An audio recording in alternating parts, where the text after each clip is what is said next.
ఇక్కడే 6వ తరగతి అక్కడ యూపీ స్కూల్లో 6వ తరగతి జాయిన్ అయ్యాను. అట్లా నాకు మళ్ళీ ఆకుండా మళ్ళీ విద్య అనే భిక్ష పెట్టారనమాట భారతీయ. అట్లా 6వ తరగతిలో చదువుతూ 7వ తరగతిలో అక్కడ అయిపోయింది. తర్వాత 8, 9, 10 అక్కడ హై స్కూల్కి వెళ్ళాను. అక్కడే 10వ తరగతి వరకు అక్కడే చదువుకున్నాను. తర్వాత ఇంటర్మీడియట్ వచ్చేసి సత్పల్లిలో చదువుకున్నాను. డిగ్రీ వచ్చేసి మళ్ళీ 3 సంవత్సరాలు మనం భద్రాచలంలో చదివాను. డిగ్రీ చదువుతున్నప్పుడే నాకు జాబ్ వచ్చింది. జాబ్ వచ్చిన తర్వాత మళ్ళీ నేను బీఈడీ చదివాను. బీఈడీ చదివిన తర్వాత మళ్ళీ ప్రమోషన్లో ఇప్పుడు బయాలజీ టీచర్గా నేను పనిచేస్తున్నాను. మీరందరూ కూడా చక్కగా చదువుకోండి. ఇక్కడ చాలా బాగుంటుంది. క్రమశిక్షణతో ఉండాలి. ముఖ్యంగా ఏంటంటే డిసిప్లిన్ ఉండాలి. ఎంత పెద్ద వాళ్ళైనా సరే డిసిప్లిన్ ఉంటేనే మన లక్ష్యాన్ని మనం చేరుకోగలుగుతాం. ఇక్కడ ఉన్నప్పుడు కూడా అంతే, చాలా డిసిప్లిన్గా ఉండేది. అదే బర్మాతో విగ్రహం ఉండేది. ప్రతి వారానికి నెలకు ఒకసారి నేనే చెప్పమని పెట్టి ఉండేది అక్కడ. చెప్పి దాన్ని శుభ్రంగా దాన్ని కలగడం అంటే ఎంత ఇంట్రెస్ట్ అంటే బాగా ఇంట్రెస్ట్. అసలు పొద్దున్నే మేము మీకులాగా స్నానం చేసేవాళ్ళం. తెల్లవారుజామున స్నానం చేసిన తర్వాత చక్కగా పొట్టు పెట్టుకొని మీకులాగా లైన్గా కూర్చొని భగవద్గీత ఇవన్నీ కూడా పారాయణం చేసేవాళ్ళం. చక్కగా టిఫిన్ చేసి మళ్ళీ స్కూల్కి వెళ్ళిపోయేవాళ్ళం. చాలా బాగుండేది ఇక్కడ. అట్లా ఏంటంటే అట్లా చదువుకోవాలి అంటే ముఖ్యంగా మన క్రమశిక్షణలో ఉండాలి. రాంబాబు గారు అంటే ఆయన అప్పటి నుంచి చాలా డిసిప్లిన్గా ఉండాలి. నేనన్నా కొద్దిగా అటు ఇటు కొద్దిగా డిసిప్లిన్ వేషాలు వేసేవాడిని, కానీ ఆయన జాయిన్ అయిన కాడ నుంచి చాలా డిసిప్లిన్. ఇప్పుడు కూడా డిసిప్లిన్గానే ఉంటారు అనుకుంటా. స్ట్రిక్ట్గానే ఉంటారు, ఫ్రెండ్లీగా ఉంటారు అనుకుంటా. అంతేనా? చాలా డిసిప్లిన్గా ఉండాలి. నాకు తెలిసి నేను చెప్తున్నాను 100% రాంబాబు సార్ అప్పుడు చాలా డిసిప్లిన్గా ఉండేవాళ్ళు.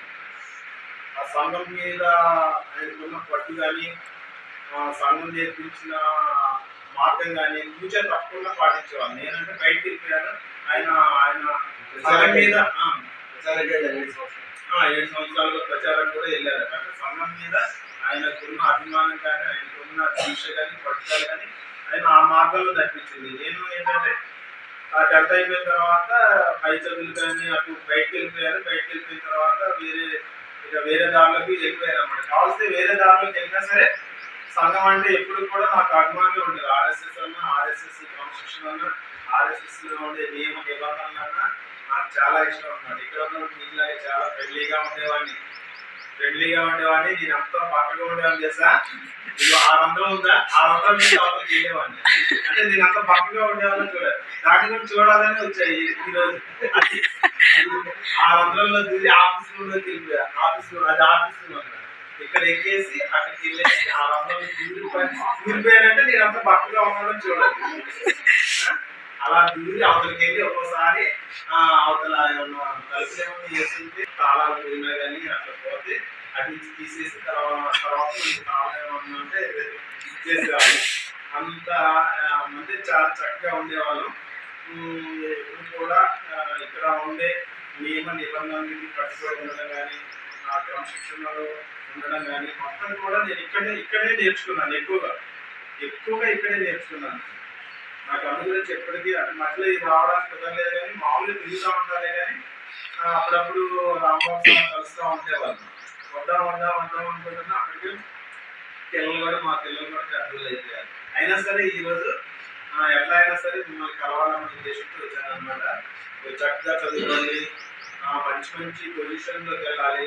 అంటే మనం జీవించాలంటే చాలా మార్గాలు ఉన్నాయి కదా, అనేక మార్గాలు ఉన్నాయి. కాబట్టి ఏమి అవ్వాలనుకుంటున్నారు, భవిష్యత్తులో ఏమి అవ్వాలనుకుంటున్నారో మొదలు మీరు నిర్ణయించుకోవాలి. ఇప్పటి నుంచే నిర్ణయించుకొని చక్కగా అన్ని విషయాలు కూడా తెలుసుకోవాలి. ముఖ్యంగా ఏం తెలుసుకోవాలంటే ఇంగ్లీష్ గురించి బాగా తెలుసుకోవాలి. ఇవాళ రేపు ఇంగ్లీష్ చాలా ముఖ్యమైనది. కాబట్టి ఇంగ్లీషు మనం వద్దు అనుకున్నా సరే మన మాతృభాషని గౌరవిస్తూ, మన మాతృభాష తెలుగు కదా, తెలుగు కూడా నేర్చుకుంటూ ఇంగ్లీష్లో కూడా పట్టు సాధించాలి.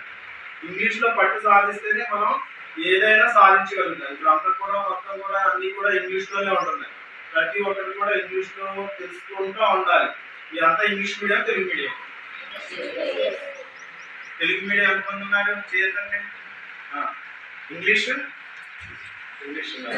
ఇంగ్లీష్ మీడియంలో మంచి పట్టు సాధించాలి. ఇంగ్లీష్ గురించి తెలుసుకోవాలి.